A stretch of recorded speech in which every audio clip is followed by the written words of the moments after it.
Bonjour à tous, bienvenue sur Temps Long, l'émission politique de Bismart, For Change et Décideur Magazine. Aujourd'hui, nous avons la chance de recevoir Pierre Cazeneuve. Pierre Cazeneuve, bonjour. Bonjour. Vous êtes député macroniste des Hauts-de-Seine. On tourne aujourd'hui au lendemain de la perte du vote de confiance de François Bayrou, donc ça va être une interview qui va être un peu à chaud. On va parler du parlementarisme en France, de la difficulté de gouverner le pays. Mais avant d'entrer dans le vif du sujet, il y a 3 chiffres que j'aimerais partager avec vous, mais aussi aux téléspectateurs. Ces chiffres, c'est 99, 279 et 240. Qu'est-ce que c'est ? Alors, 279 ou 289 ? 279. Non, 289, c'est la majorité absolue à l'Assemblée nationale. 240 ? Ouais. 240, j'ai pas. Et 99, c'est un pourcentage ou c'est... Non. C'est la durée en jours du mandat des 3 derniers premiers ministres. Ouais, j'y étais pas du tout. En moyenne, ils ont duré moins longtemps que des présidents du Conseil sous la 4e République. 4e République qui était quand même connue pour son instabilité. Vous, au quotidien, en tant que parlementaire, comment vous vivez cette instabilité ? Elle est terrible. En tant que parlementaire et en tant que citoyen aussi, dans la mesure où l'instabilité, quand un gouvernement tombe, quand une nouvelle équipe gouvernementale se met en place, et ben finalement, tout ce que vous avez fait, tout le travail qui a pu être accompli sur différents textes, etc., tombe un peu en ruine. Et puis par ailleurs, le fait de ne pas avoir de majorité, le bordel ambiant à l'Assemblée nationale qui est dû à sa balkanisation avec 11 groupes politiques, fait qu'aujourd'hui, on fait très très peu de fond, on fait très très peu de textes avec réellement de l'impact. On a multiplié les petits textes, mais finalement, les textes qui ont vraiment de l'impact, qui sont vraiment structurants pour la politique française, n'existent plus. Et donc, c'est tout à fait désespérant. Et donc, cette instabilité, elle est vraiment préjudiciable à la politique au sens large et aux Français, évidemment, puisque derrière, le monde continue d'avancer et nous, on n'arrive pas à porter et à faire la loi de manière suffisamment efficace pour affronter ces grands défis. Dans le monde de l'entreprise, on parle souvent de crise de sens, de perte de sens au travail. Est-ce que vous ressentez ça, du coup ? Je pense qu'il y a un bore out, comme disent les Américains. Si je me fais, là, je crois que c'est même le brown out. Brown, exactement. Très partagé dans l'ensemble de l'hémicycle et par de très nombreux députés, parce que c'est désespérant, on passe beaucoup de temps, c'est évidemment un engagement qui prend beaucoup de temps et une fonction qui prend beaucoup de temps, encore plus en hémicycle. Quand c'est vain, c'est évidemment très démoralisant et en plus, quand on ne voit pas forcément de porte de sortie, c'est là aussi un peu perturbant. Je vais vous donner une statistique très simple. Je suis député depuis 2022, je n'ai jamais voté un budget. C'est la prérogative numéro 1 pour un parlementaire. Je n'ai jamais voté un budget parce que tous les budgets ont été adoptés par 49 alinéa 3. Et j'ai passé, je n'ai pas compté, vous auriez pu faire dans vos 3 chiffres, 249, c'est peut-être le nombre d'heures que j'ai passé assis dans l'hémicycle à écouter simplement des discours de motion de censure. Quand vous allez en circonscription, qu'est-ce qu'on vous dit ? J'étais encore là tout le week-end, c'était le week-end de la rentrée, donc un week-end avec tous les forums d'associations, très longuement à Rueil-Malmaison chez moi.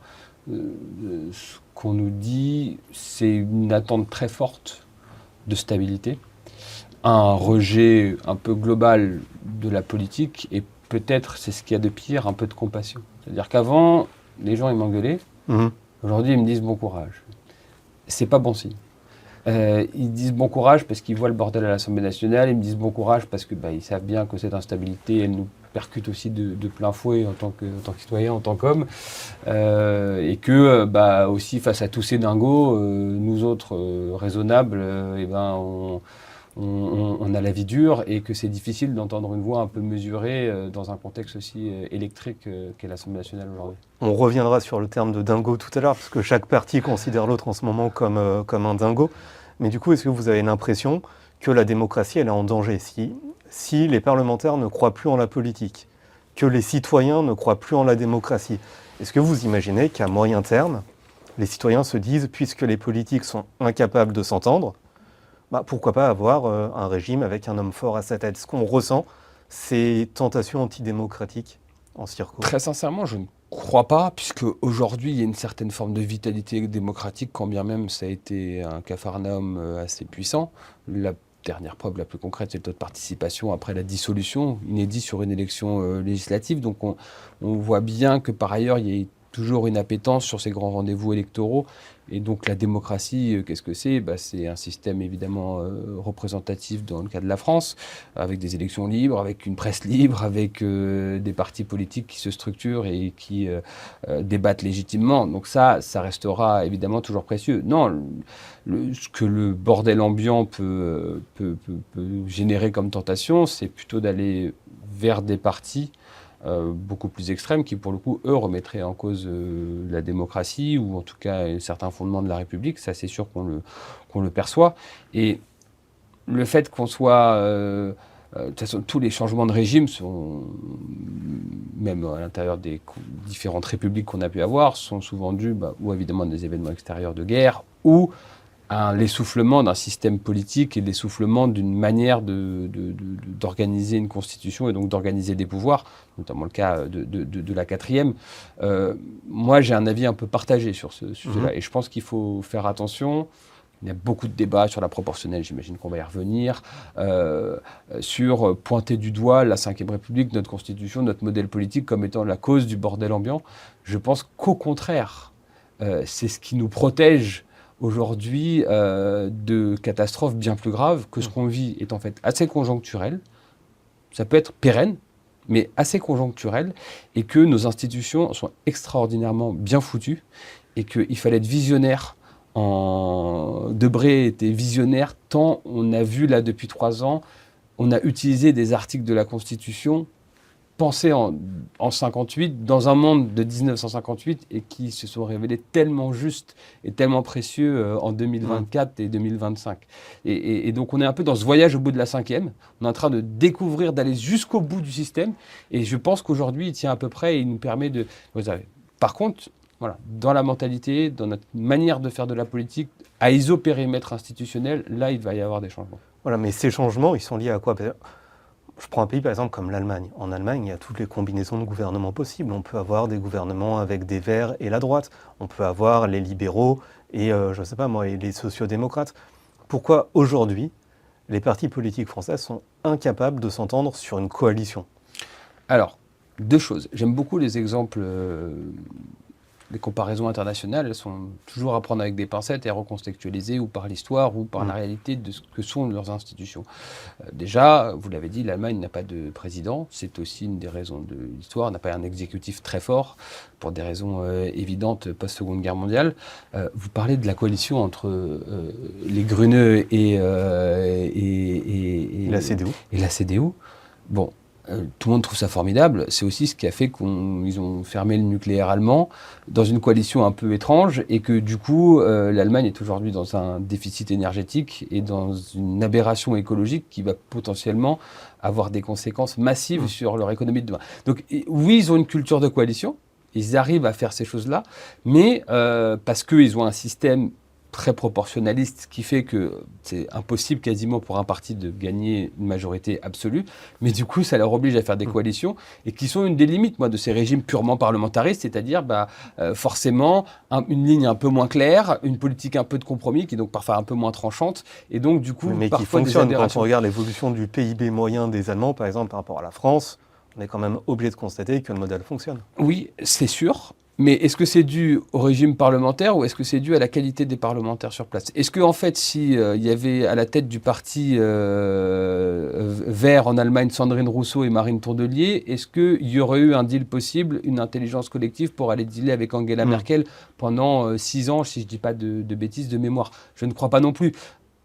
Jamais de la vie, ça ne serait arrivé en France. Et donc ça, c'est pas tant nos institutions, s'il y avait la proportionnelle. Vous pensez que les partis politiques en France sont plus sectaires, par exemple, que d'autres partis occidentaux, ou en tout cas d'autres partis de régime parlementaire? En tout cas, il y a...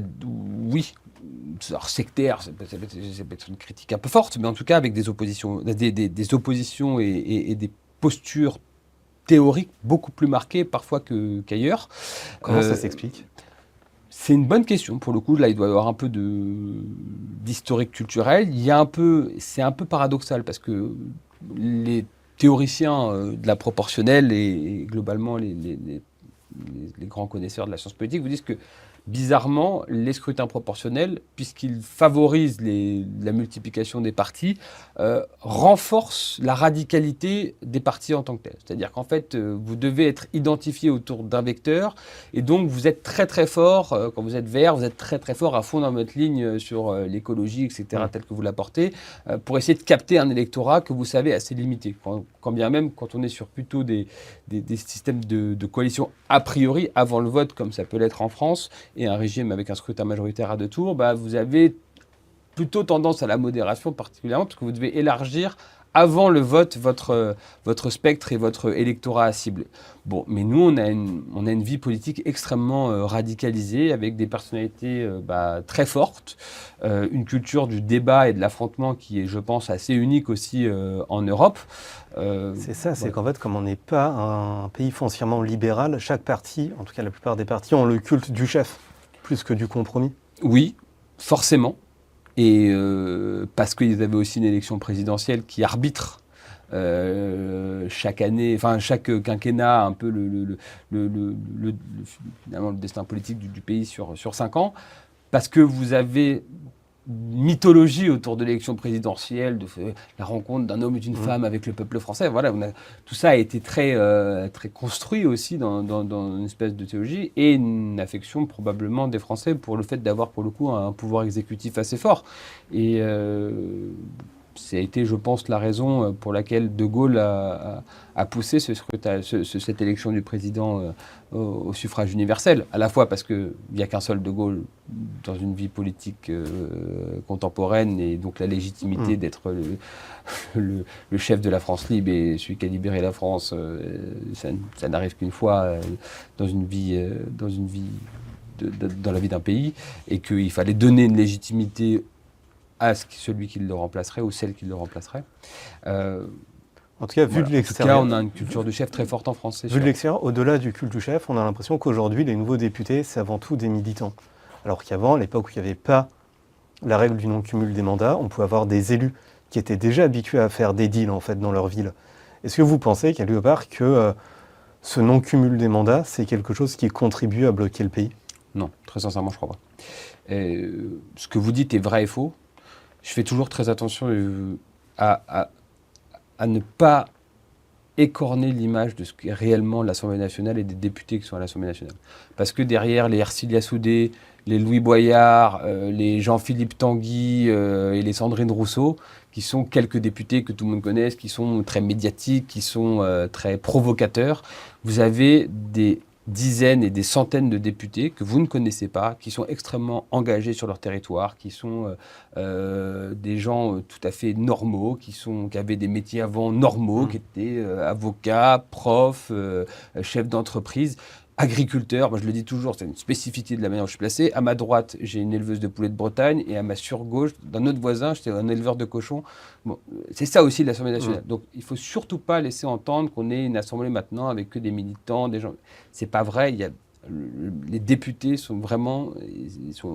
Moi, je suis très attaché à les défendre dans leur ensemble, parce que c'est avant tout des gens. C'est très petite brochette de députés qui contribue évidemment à décrédibiliser la fonction. À décrédibiliser la fonction, oui, et surtout qui donne une image très erronée de ce qu'est la réalité de l'Assemblée nationale. Personne ne connaît les députés. Vous rencontrez n'importe quelle personne dans la rue, vous lui demandez le nom de 20 députés, il ne le saura pas, et ce qui est parfaitement normal. On connaît à peu près son député. Parfois, quand on a une figure très forte dans son département, on le connaît. On connaît les superstars que je vous ai cités, qui font des plateaux télé et des TikTok provocateurs. Mais le reste, vous ne les connaissez pas. Les 550 autres députés, les Françaises et les Français ne connaissent pas. C'est des gens qui font fortement leur travail, avec humilité, dans des territoires, et qui, voilà, je veux juste préserver ça. Et ensuite, est-ce que le cumul des mandats aurait changé ou non? Je ne pense pas, parce qu'en fait, l'émergence que vous avez aussi de ces députés-là, c'est assez proportionnel aussi, enfin c'est assez corrélé, au rajeunissement des députés, à l'émergence de nouveaux profils qui sont dus au fait que une élection législative, on le sait, c'est avant tout sur l'étiquette, et vous avez deux partis, le Rassemblement national et la France insoumise, qui ont énormément augmenté leur nombre de députés depuis 2022, et donc qui, eux, ont des profils très jeunes, très militants pour le coup, qui sont élus parfois dans des endroits où ils n'ont jamais mis un pied. C'est de manière absolument dingue. Et donc, voilà. Enfin, c'était le cas aussi avant. C'était le cas aussi avant, mais sauf que effectivement, vous aviez, dans un système un peu bipartite, tel qu'il a été pendant très longtemps en France, pour le coup, une structuration des partis politiques beaucoup plus longue avec, voilà, il fallait bûcher, être conseiller municipal, puis maire, puis conseiller départemental pour à la fin devenir député. C'était quelque chose de très hiérarchisé. On va un peu entrer dans ça a complètement disparu. Donc oui, le cumul des mandats a fait en sorte qu'il y a moins de maires qui sont devenus députés, donc vous avez plutôt des profils qui ont émergé, mais qui n'étaient pas forcément militants dans la vraie vie. Quand vous regardez aujourd'hui le groupe PS ou le groupe LR, donc sont, on va dire, les deux anciens, entre guillemets, qui étaient les deux groupes majoritaires pendant très longtemps en France. Même sans cumul des mandats, vous avez des anciens maires qui ont préféré qui ont un mandat de député, vous avez des élus locaux ou des grands élus locaux. Voilà, c'est pas des militants. Donc ça, c'est aussi un profil. Et nous, quand on est arrivé en 2017, c'était pas des militants. C'était une grande vague pour beaucoup de sociétés civiles, parce que justement, on n'avait pas cet issue d'élus locaux. Mais c'est un peu décorrélé, et je ne crois pas que ça soit à cause du non-cumul des mandats. Le non-cumul des mandats a causé beaucoup d'autres problèmes, mais pas celui-ci. Si on rentre justement dans le travail parlementaire, par exemple, est-ce que vous voyez au quotidien, on va dire, des clivages générationnels dans la manière d'appréhender le pouvoir et le travail parlementaire ? Est-ce que c'est générationnel ? Je crois pas. Après, il y a des faux jeunes. Moi, j'ai 30 ans, mais je suis, d'un point de vue institutionnel, très conservateur, très attentif au protocole républicain, très respectueux de nos institutions. Donc, et vous avez des députés comme, je sais pas, Éric Coquerel, qui a les cheveux grisonnants et qui, pour le coup, est un hussard et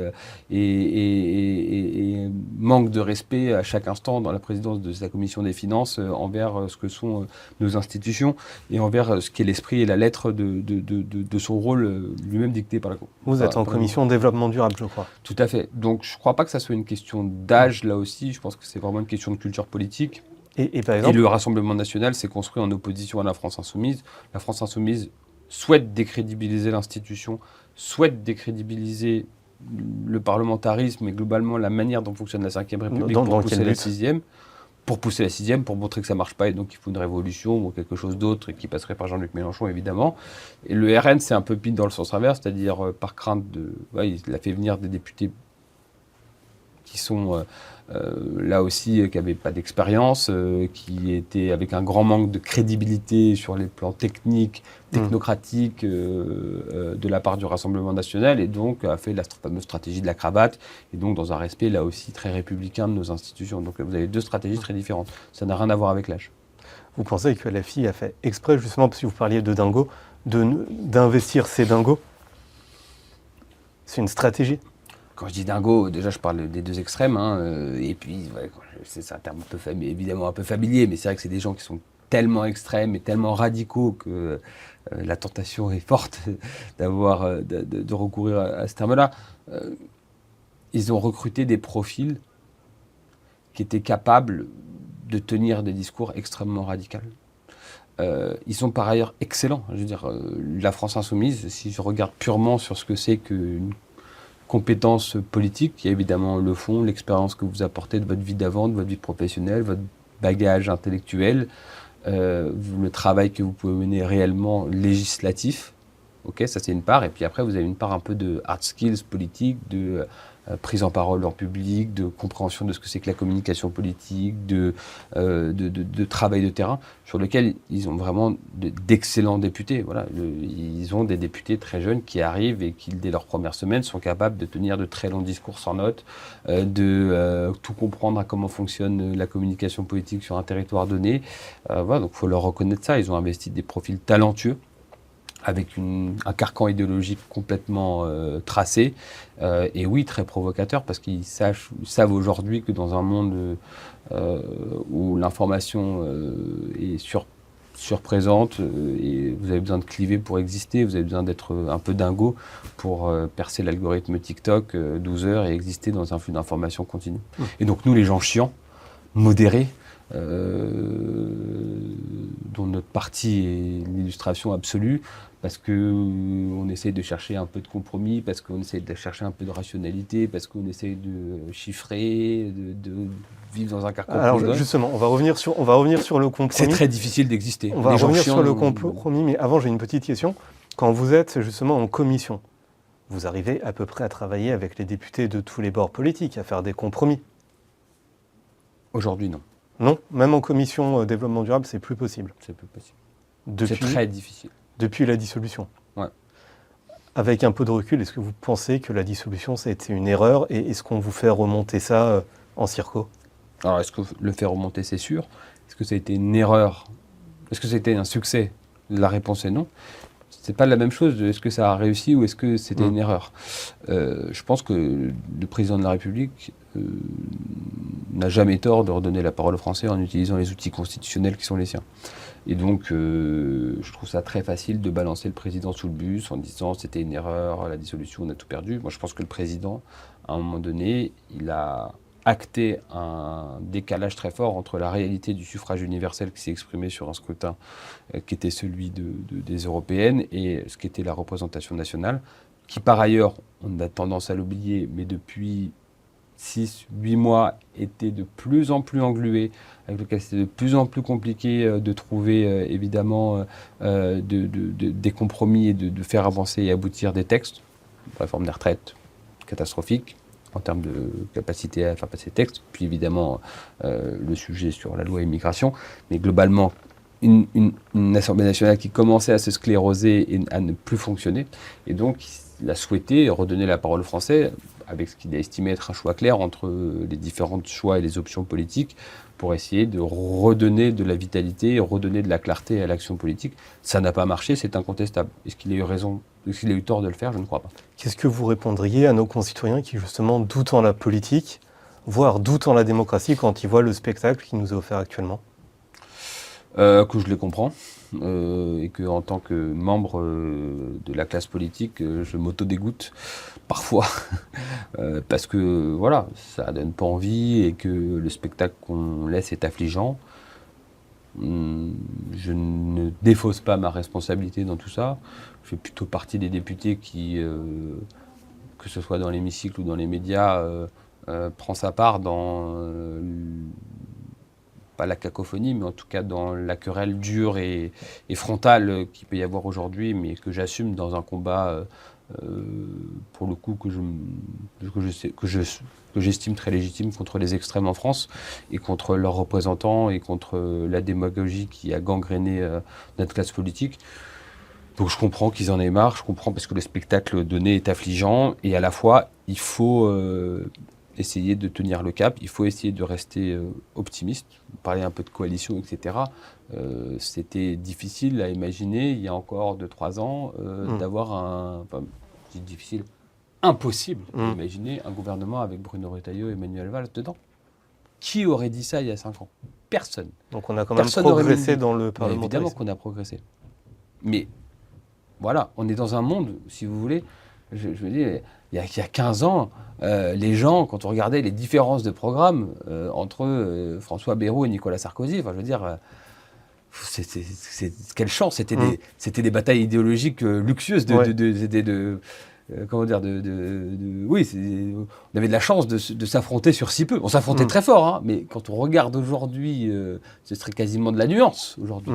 Parce qu'aujourd'hui, les différences idéologiques, les différences de projets pour notre pays, les différences sur les valeurs fondamentales de la laïcité, des droits de l'homme, de l'égalité, du rapport aux autres, sont tellement massives entre les différentes forces politiques. Donc on est plutôt dans une bonne période pour la bataille des idées. On est dans une période où il y a en tout cas des idéologies très marquées qui s'affrontent, de manière violente, mais qui s'affrontent. Et le vrai problème, c'est que la démocratie, parfois, c'est l'alliance des contraires qui c'est un cercle. Donc l'extrême gauche et l'extrême droite, très régulièrement, en se raccrochant à leur point commun qui est la démagogie, finissent par s'allier pour à un moment donné faire tomber un gouvernement, voter une réforme démago sur dépenser plus d'argent pour sans compter. Enfin, voilà. Donc, vous évoquiez la difficulté de faire des compromis. Mais l'opposition vous dit, et peut-être à juste titre, que votre majorité n'est pas vraiment apte à faire des compromis. Oui. C'est pour ça que Est-ce que vous, de votre côté, vous auriez aussi des progrès à faire dans, on va dire, l'adoption du parlementarisme? Oui, évidemment. Dans la mesure où bon, force est de constater qu'on nous reproche des choses. Et donc, la culture du compromis, elle est difficile. C'est très difficile parfois de remettre en cause un système de pensée, une approche économique qu'on estime être la bonne, juste qu'on a menée pendant 8 ans, de devoir revenir dessus. Quand bien même c'est un compromis nécessaire, c'est parfois très difficile. C'est très difficile de voter une connerie ou ce qu'on estime être une connerie. Bon, voilà, on va devoir apprendre à le faire, je pense, dans les prochains mois, mais c'est très difficile, il faut le comprendre. Et comme je vous le disais, c'est un peu aussi la différence, je pense, entre la France, avec des positions très radicalisées, et les autres pays d'Europe, où quand bien même il y a évidemment des différences de partis, il y a un certain nombre de consensus autour de grands sujets comme la dette en Allemagne ou comme même des sujets plus nationalistes ou plus liés au phénomène de société au UK par exemple, sur lequel voilà, il y a une base plus forte de commune entre même les différents partis. Là, voilà. Mais oui, un compromis, c'est quand à la fin, tout le monde est mécontent. Et là, on n'a pas trop le choix peut-être. Là, je pense qu'on n'a pas trop le choix. C'est le plus petit dénominateur commun. Mais en tout cas, c'est intéressant de voir qu'un député donc, du centre et de l'ancienne majorité comme vous fait son mea culpa. On voit aussi qu'au PS, là, il y a aussi une volonté de négocier. Vous êtes... mea culpa, vous vous dites, on n'a pas fait tout bien. Oui, on n'a pas fait tout bien. Je prends notre part de responsabilité. Enfin, mea culpa on prend notre part de responsabilité, bien sûr. Est-ce que vous êtes plutôt optimiste pour la suite? Est-ce que vous pensez que la classe politique et les députés auront la majorité nécessaire pour bâtir un compromis durable? Durable, je ne crois pas. Et je pense qu'aujourd'hui, il y a une majorité de députés courte, mais qui existe encore, de députés issus de partis de gouvernement attachés aux valeurs de la République, qui est une base commune quand même assez forte.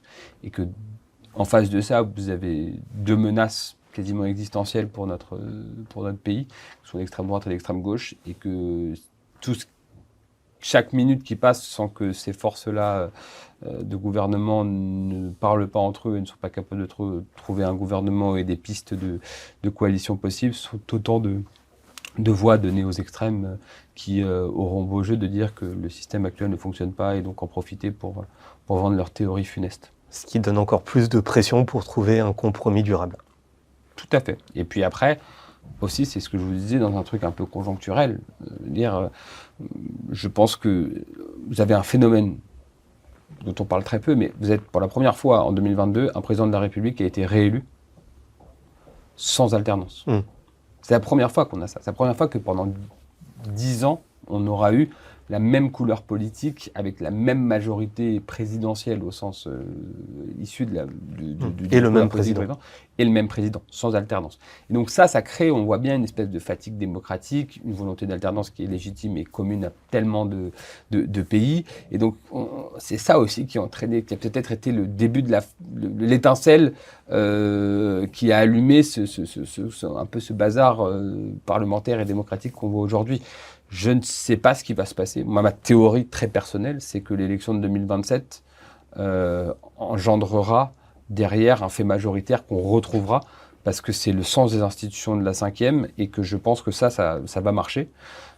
Dans un sens comme dans un autre, ça peut être très grave ou très heureux, mais c'est mon sentiment. D'autres vous disent la tripartition de la vie politique est pérenne, et quel que soit le président élu en 2027, il n'aura pas de majorité. Merci beaucoup. On a, comme à l'Assemblée nationale, un minutage des temps de parole des députés. On nous avait dit 28 minutes. On est à 28 minutes 59, me dit le chronomètre. Donc merci beaucoup en tout cas. Merci d'être venu avec nous et puis bon courage.